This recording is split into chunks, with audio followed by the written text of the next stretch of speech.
Hey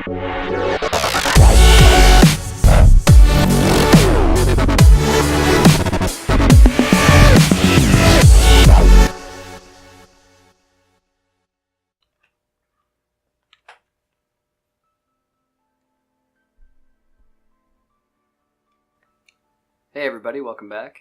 This is Kaspuh with Old Fox Gaming, and this is Played Like New, Secret of Mana. So this game came out in 1993, and it's definitely a feather in the cap for Squaresoft. It's one of the best. So we're going to make a new game. I do not want L. There we go. I named the guy Kaspuh because, you know, me. Anyway, so yeah, this came out in 93. It's one of the games that, at the time, we didn't really have the money to buy games often, so we would rent them from Blockbuster. I'm not going to read all this stuff to you guys. Anyway, so we'd rent them from Blockbuster, and this is one of the games that we had to rent, like, you know, 6 or 7, I don't know, maybe longer, like 8 or 9 times probably to beat. And while we were going through that first rental cycle of renting this game, every couple of times we'd go there, because, you know, like, we'd take it back a day and not be able to rent it the same day due to money or whatever.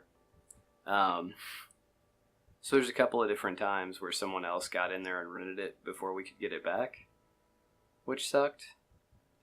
And one of the times, the person even erased our game. So, glad that's not a thing anymore. Alright, so basically what this is giving you right now is the backstory about the Mana Fortress, which was like this thing that humans made that was bad, and then the gods sent mana beasts to attack it. And then the hero of mana came with the mana sword and dogged it out. Shh, be quiet, the elder will find us here and he'll be mad. Yeah, we're not supposed to be here, there's a ghost around. Ha! Do you really believe that? People say that to scare us. But I heard Grandma say something about a shiny object near the falls. That must be some kind of treasure. We have to find it. Now, like, I guess he decides to run in place right there and then falls? I'm not sure. Kaspuh's kind of a bonehead. Anyway, so you fall down here. It's death-defying drop into shallow water.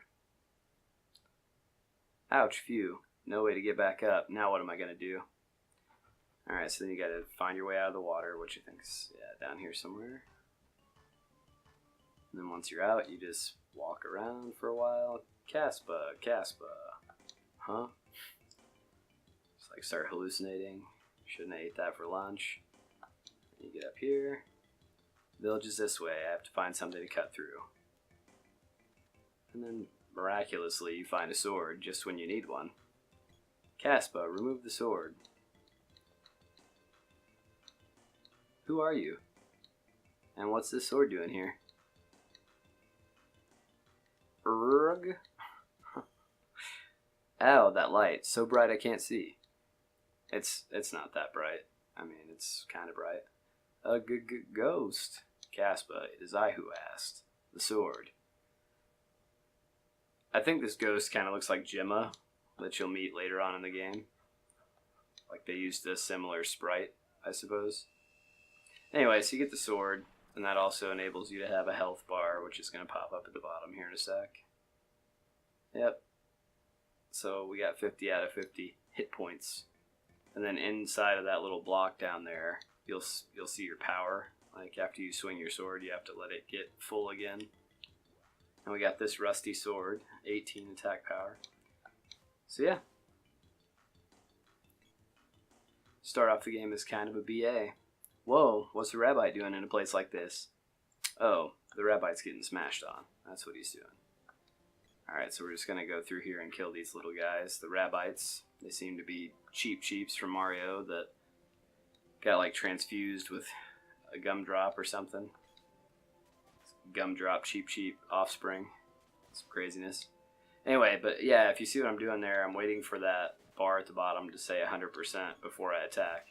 Because otherwise you don't swing worth a crap. It doesn't work like, you know, Legend of Zelda or something where you can just continually swing. Which, by the way, was a well-established learning curve that for a while when we first started playing this game we couldn't figure out. I mean, given we were children, but anyway, finally we figured it out, and then it became really awesome. The coolest part about this game to me was that it wasn't like a turn-based RPG, because, you know, most of Squaresofts are, including, you know, your Chrono titles. But, yeah, this was like a mix of my two favorite things, Final Fantasy and Zelda, in my mind at least. And it didn't hurt that it was 3 players, because usually when I was growing up, it was me and my 2 best friends playing games together, and taking turns was a little annoying at times. Alright, so now we, the sword, I don't know if you saw the message there, the sword reached level 1. So now we can use our special attack. You just hold down the attack button until this bar at the bottom fills up, where the 100% normally is.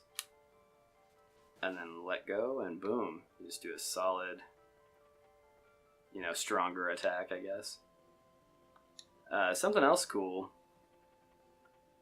if you're getting treasure chests, here in the beginning, before you go to your own town, any treasure chests you get will either be candy or money. You won't ever get the poison or any of the bad ones this early in the game. So, you can technically harvest all 4 candy that you can hold if you want to. I'm probably not going to do that, but it is something you can do. Well, I might just get lucky and get them all anyway. There's a lot of chests dropping today. Anyway, so you just fight your way through, kill all the rabbits, you know, like you do. Like the murderer that you've become. Yeah, wow, I really might fill up on candies. Cool. Anyway, so you'll notice as you go, you get stronger and you hit for bigger numbers, which was always exciting. And yeah, you just kill everything and keep it pushing, as they say. And this is your village. I'm not going to talk to anybody because I'm just not. And you just come up here, and this is the elder.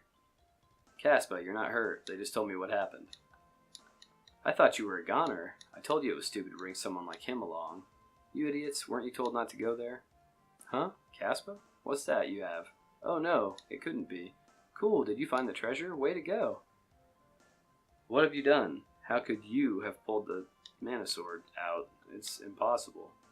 The mana sword? Legend has it that our village is finished. Alright, so basically, there's a local legend in this town that the mana sword being in that stone is protecting them from bad things. And we pulled it out, so now they think it's our fault that all the monsters are coming. Which, I don't know, maybe that's true. That's the way I've always looked at it, is that that's just what they think, you know, like they're naive backwater idiots. But that might not be right. Anyway, so you end up falling. And it segues into your first boss battle. Help, a monster. You have a sword, don't you? Use it. And then this guy says, watch how the monster moves before you attack. Oops. So,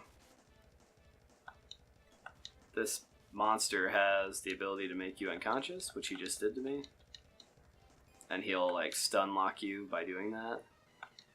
A lot. So, oh, and then this acid breath, which knocks you back. But yeah, you just keep waiting for your 100% and attack him. I'm not going to charge up the level 1 attack on him. I don't really need to. The thing I was telling you about where you hold down the attack button to do the stronger attack, it's not really necessary for this battle, for sure. Sometimes it just really becomes tedious and gets in the way anyway. Alright, so yeah, you have there's a chance that you'll die in this. If you do, the man at the top of the hole will revive you, and you can just go about your merry battling.